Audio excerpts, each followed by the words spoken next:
بسم اللہ الرحمن الرحیم۔ نوشروان بادشاہ ملک فارس کا ایک رحم دل اور عادل بادشاہ گزرا ہے۔ اس کے دور میں ملک کے کونے کونے میں امن تھا اور عوام خوشحال تھی۔ نوشروان بادشاہ نے مرتے وقت اپنے بیٹے کو وصیت کی کہ اے بیٹا، صرف اپنے ہی آرام کا خیال نہ رکھنا، غریب کی دلجوئی کی فکر بھی کرنا، کیونکہ اگر تو اپنے ہی آرام کی فکر میں رہا تو پھر تیرے ملک میں کوئی بھی آرام سے نہ رہ سکے گا۔ کوئی عقل مند اس بات کو جائز نہیں سمجھتا کہ چرواہا سو رہا ہے اور بکریاں بیڑیے کے سپرد کر دے۔ عوام کا خیال رکھ، اس لیے کہ بادشاہ اگر درخت ہے تو عوام اس کی جڑیں ہیں، اور درخت جڑ ہی سے مضبوط ہوتا ہے۔ جو عوام کے دل کو ستاتا ہے وہ اپنے ہی پاؤں پر کلہاڑا چلاتا ہے۔ سیدھا راستہ وہی ہے جو پرہیزگاروں کا ہے، اور وہ امید اور خوف کے درمیان کا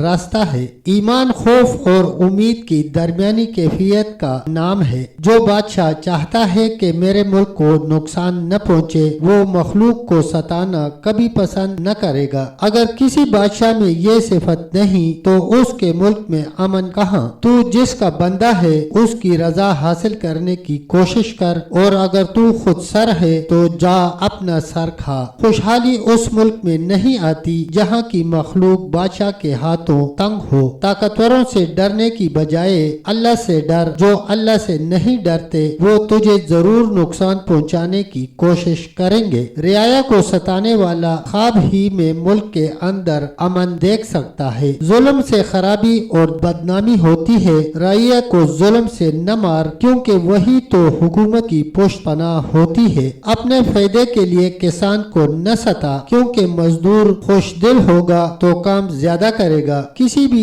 ایسے شخص کے ساتھ برائی کرنا بہت برا ہے جس سے تو نے کئی بار بلائی دیکھی ہو۔ اس حکایت میں بہت ساری ان نصیحتوں کا ذکر ہے جن پر عمل کر کے ایک کامیاب حکومت کی جا سکتی ہے، اور حکمران عوام میں اچھی شہرت اور مقبولیت حاصل کر سکتا ہے۔ حکمران عوام کا خیر خواہ ہوگا تو لوگ بدل و جان اس کی نہ صرف اطاعت کریں گے بلکہ اس کی کامیابی اور دراز عمری کے لیے دعا گو بھی ہوں گے، ورنہ سامنے خوشامد کریں گے اور پس پوش گالیاں دیں گے۔ ان تمام نصائح کا خلاصہ قرآن پاک میں ایک جملے کے اندر بیان کر دیا گیا ہے: لوگوں پر احسان کر جیسے اللہ تعالیٰ نے تجھ پر احسان فرمایا ہے۔ یہ ارشاد حضرت موسیٰ علیہ السلام نے قارون کو فرمایا تھا۔ تب تک دوستو اتنا ہی، ملتے ہیں انشاءاللہ ایک اگلی ویڈیو کے ساتھ۔ تب تک کے لیے اللہ حافظ، اللہ نگہبان۔